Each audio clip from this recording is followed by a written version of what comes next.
Basagin ang baboy, basagin ang baboy. Ayan na po yung aming piggy bank na isa na lang yung mata.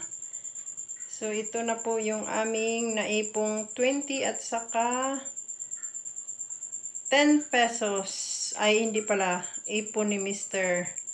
So, konti lang yung aking naiambag dyan. 10 pesos at saka 20 pesos. So, bubuksan na natin yan mga kasari. Let's go!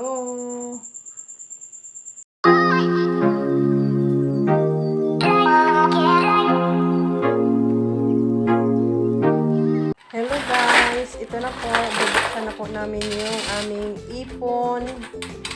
Or sasabihin kong ipon lalo ni Mr. 20 at saka 10 pesos. Ito po inipon namin para sa pag-pocket money ng aking anak kasi nga yung aking anak ay doon mag-aaral sa Vietnam.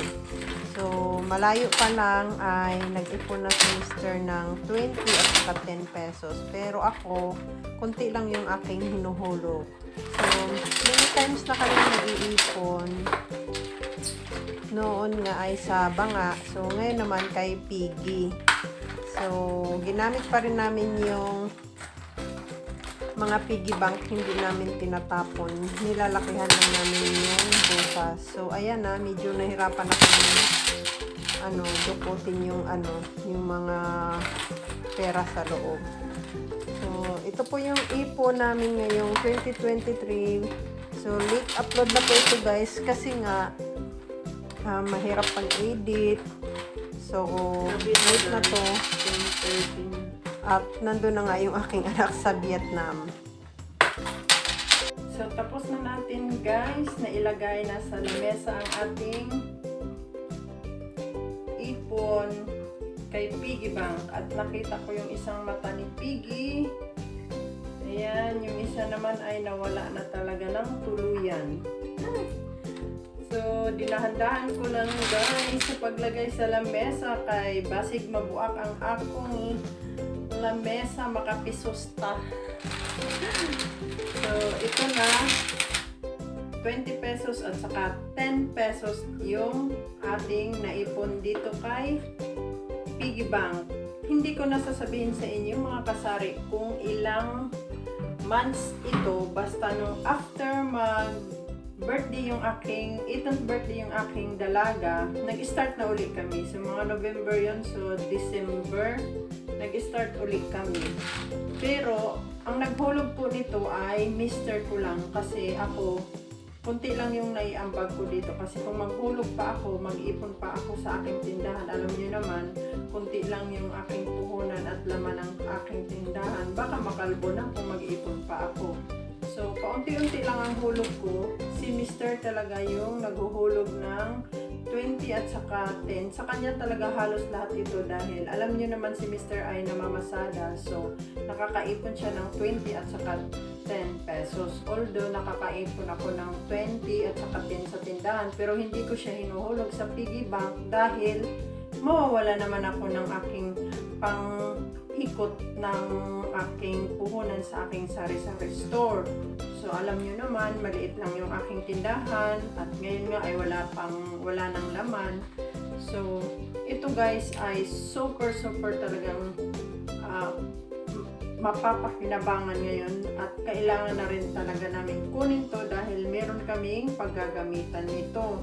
So, ito kunti man sa inyong paningin pero nakakatulong na rin sa amin.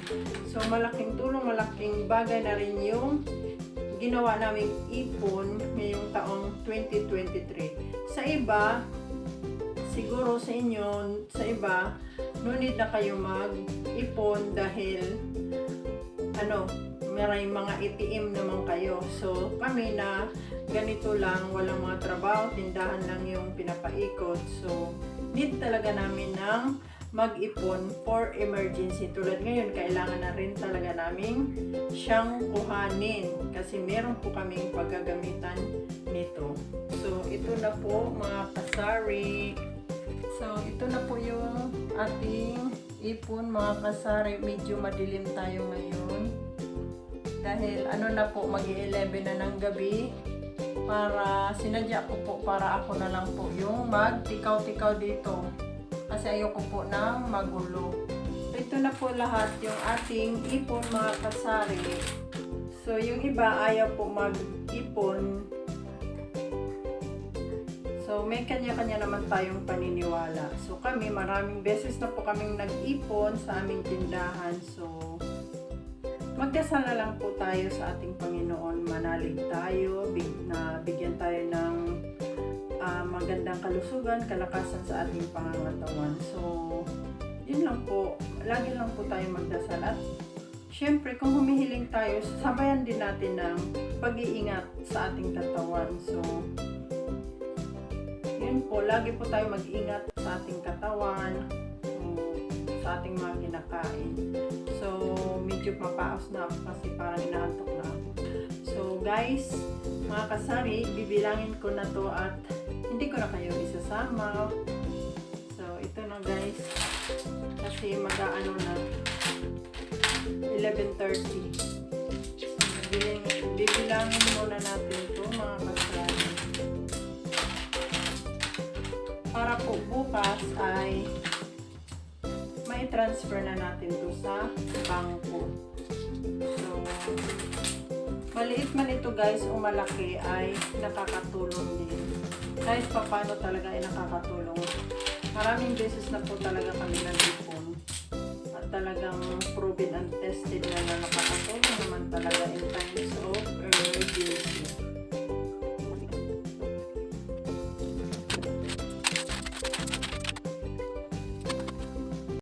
A few moments later. So ito na guys, tapos na natin bilangin ang ating ipon challenge ngayong 2023. So meron lang sumobra na isang 20, tapos may nahisalaag na tagli 5 piso. Ayun. Nahisalaag siya guys. So 10, 20, 30, 40, 50, 70. So, may exist tayo na 70 pesos.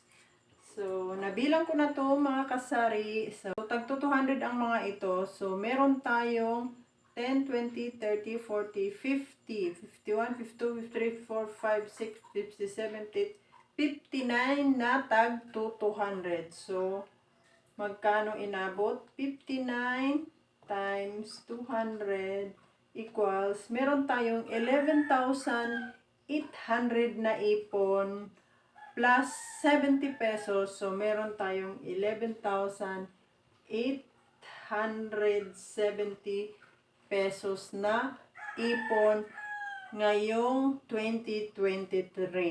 So, malaking pakinabang na to guys.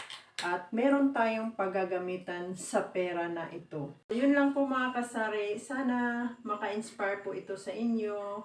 Na hindi naman talaga masama na mag-ipon. So, nakakatulong pa nga ito sa atin. So, marami pong salamat sa inyong pag-support sa aking channel mga kasari. Sa hindi pa ako nakapag-subscribe dyan sa channel ni Ate Mabel, pa-subscribe naman po. Maraming salamat and happy selling. Bye!